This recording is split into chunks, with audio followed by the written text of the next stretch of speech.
today's topics of what makes us love or not rock with a player, love or not love. And then when it comes to Darius Slay specifically, like what's the beef? Where did it start? Because I know there was the Micah Parsons incident earlier this year, clearly what's going on this week, but this didn't start this year. CJ defended Darius Slay quite a bit. After the podcast thing? Yes. Because at first he was upset. He was. I remember he was doing the Instagram where it was like no photo and it was just the words. Yes. On his like. No, I remember there was a locker. I'll see story. if I can find the clip. There's definitely like a moment in the locker room where he defended. him. Okay. I'll find it. Don't let the facts get in the way of a good story. Exactly. Sorry. So yesterday, Joe Pez, who I appreciate Joe Pez. Joe Pez is a great content guy. He actually posted the video of you, me, and Johnny interviewing Pete Prisco. Oh, yeah. Joe Pez was the one that got that out there. So look, I appreciate you, Joe. And he put out a tweet saying that Slay went on a podcast and was sneak dissing Devontae Smith. I don't even know where the hell that comes from. Listen, I listened to the entire thing. It's not short. I never, because when you see something like that, then there was the one that was just like, oh, he said Jalen Hurts isn't elite. I'm like, which we'll get to. What's happening right now? So I was like, I got to listen to this whole thing. Yeah. It's long. The Devontae one, I never heard that. Unless you went on a different one, not 100% sure. But that's the tweet. And Devontae's name is something not Devontae. Yeah. Or wide receiver or Eagle. Yeah, kind of hard to miss Devontae. Exactly. So A.J. Brown quote tweets it and says this caption is lame. Yeah. And then he continues. Of course he does. And these are all since deleted. Eagles community is so messy, bruh. That's tweet 2. Tweet number 3. Y'all pick sides if it's not your favorite player. Weird behavior. And what have I been saying about Darius Slay for years? That one, he could have kept that one. For whatever reason, he is not people's favorite player, and I don't know why, which is why we're going to check our text line here soon to get to the bottom of it. And then he puts out one more tweet, again, all since deleted. It's like high school all over again. This isn't even my fight to fight. Y'all speculate instead of taking what the person just said.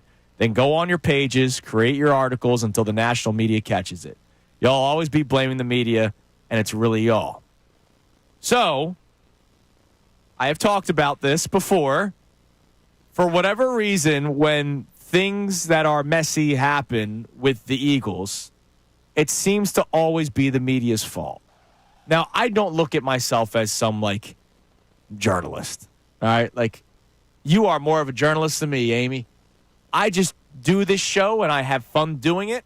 I obviously am opinionated, and obviously I'm not always green-colored goggles for the Birds, orange and black for the Flyers, red, white, and blue for the Sixers, and, of course, red for the Phillies. I have to call it like I see it. And there are times where it is fans that do cause problems sometimes. Now, in fairness, this probably happens everywhere. Yeah. I know my algorithm has Eagles fans, and I see some of the vile things that are said about players. I've seen vile things said about other players in other cities, right? I remember when Danny Green was complaining about Philadelphia. I said, didn't you literally get security guards around your house because Lakers fans were threatening to find you for missing a shot? It happens everywhere. But it is funny where people try to blame us. I saw Chauncey Gardner-Johnson's tweets yesterday. And one of the first responses was, man, can't wait to see the media spin this one to make you out to be the bad guy. It's what do you mean he's actively tweeting about locker room stuff less than a month after winning the Super Bowl. This is on him. The stupid plane, whoever wasted their money with the banner that no more fake news in Philly media or whatever, after Brandon Graham went on the radio and said that Jalen Hurts and A.J. Brown aren't friends anymore, for whatever reason, that became the media's fault. It was the player who said it. So I don't get, sometimes it's the player's fault. In this case, I believe it is the player's faults.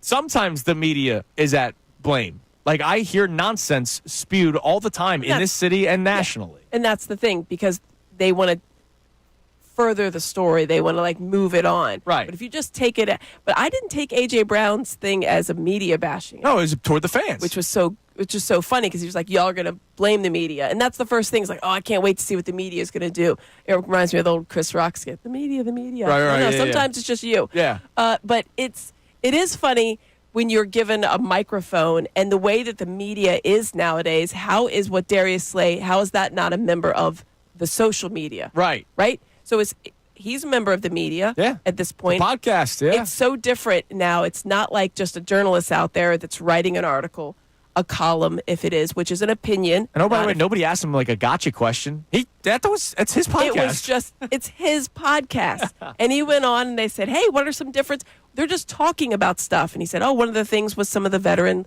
leadership maybe wasn't there. And we've got these young guys. Talks about that. Didn't name names, but you have to own it because you were clearly talking about something. Right. That's his experience.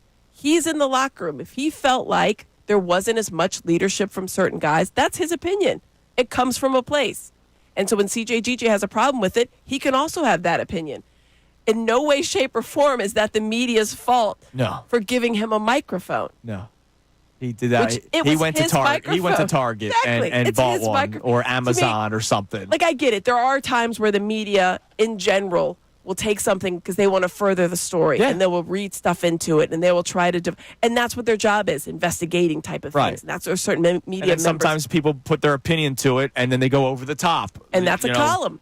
I'm not afraid to call out Marcus Hayes for the way he wrote about Joel Embiid earlier this season. Like, it crossed the line. It did. There's a reason it was edited out. And it was addressed between the two parties afterwards. So what are the people saying on the text line, Gunner? I'm curious. Is there anyone that's chimed in about Darius Slay specifically yet?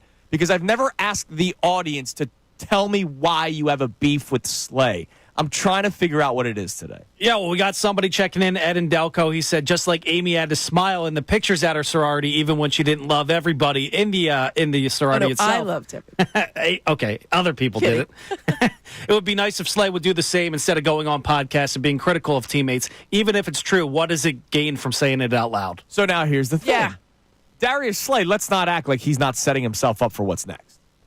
He's almost done in his NFL career, so he's doing stuff. I don't know if it's going to be full-time podcast or if he gets picked up by a network, right? He's a handsome-looking fella that has opinions. Like, he's probably going to be on a network not long after he retires. And so he's kind of maybe starting to do that kind of stuff. And we'll play you some of the audio later on the show. I don't know if he said anything that's totally off base, but I get it. He just won a Super Bowl with Jalen Hurts not long ago. And so when he talks about his list of elite quarterbacks, I understand why Eagles fans would take exception to him not mentioning Jalen Hurts on that list, which we'll get to coming up in a little bit. But I want to hear from the people. What makes us love or not rock with certain athletes? Like, what puts them automatically in your good graces? Because there are people that once they're out on somebody, they're out on somebody. John Kincade always says it. We love who we love. We don't who we don't. Nick Castellanos, I believe, is a poster child of that. So I'm trying to figure that out today, trying to get to the bottom of it. You can text in at 610-632-0. Hey, guys, Andrew Salciunas from Kincade and Salciunas. Thank you for checking out all of our stuff on YouTube. Make sure you click, like, subscribe on everything that you see. And, of course, you can see everything from our YouTube feed, full shows, interviews, when John's being an idiot, which is like 15 times a day. So make sure you check out all of our stuff on YouTube. We appreciate it.